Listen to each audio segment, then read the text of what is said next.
Imagine, the Mediterranean Sea is disappearing. Old shipwrecks are rearing their ugly heads as the water drains around them. And Mediterranean cruises are becoming increasingly disappointing. But for once, this isn't the result of climate change. We're doing it on purpose. If we blocked off the Mediterranean's main water source from the Atlantic Ocean, we'd essentially be creating a new desert that connects Europe with Africa. This new supercontinent would not only make international trade easier, but it could also provide some much-needed renewable energy resources. But what kind of environmental impact would come with removing an entire body of water?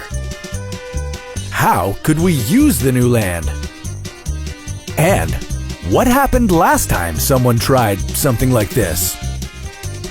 This is What If, and here's what would happen if we drained the Mediterranean. If this whole idea sounds a little familiar, it's because it was proposed back in the 1920s by a German architect named Hermann Zorgel. As intriguing as Zorgel's idea was, the project never really took off because, for one thing, there wasn't enough concrete in the world to build a dam large enough to block off the Mediterranean. And on top of that, Germany was crippled by losing the First World War.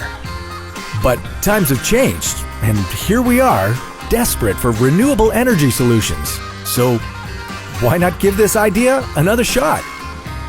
What could possibly go wrong?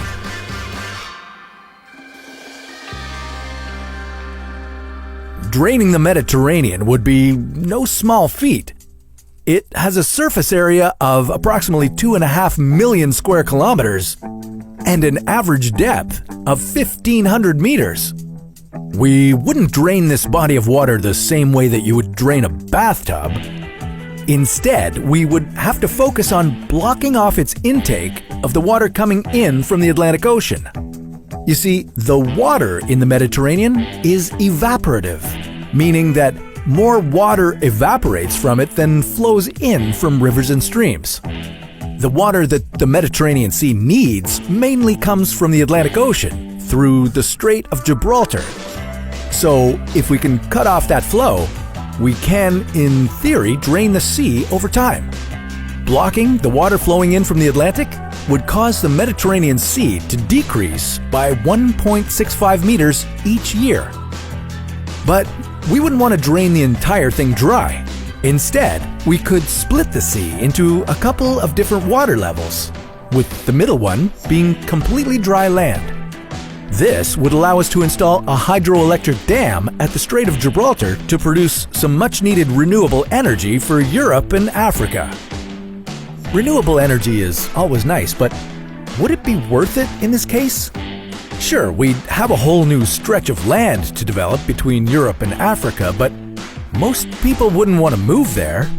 It would be a very hot desert, probably the hottest on Earth because it would be so far below sea level. At its deepest points, with canyons reaching around 5,000 meters below sea level, temperatures could become close to 80 degrees Celsius. To put that in perspective, the hottest temperature ever recorded on Earth was 54 degrees Celsius.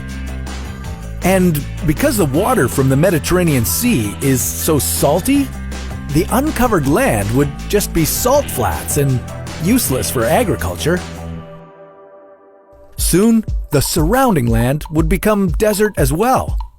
Southern Europe and Turkey would start to dry up, and as a result, rainfall would decline, which could significantly impact agriculture in Europe. Any animals that lived near the Mediterranean would have to choose between migrating away from the coast or dying, because the remaining water would be too salty and shallow. And the negative effects wouldn't just be limited to our new supercontinent. All the water from the drained sea would be redistributed through the world's oceans, causing a 10-meter rise in sea levels. cities like New Orleans, Sacramento, Amsterdam, Copenhagen, and Shanghai would all be completely underwater.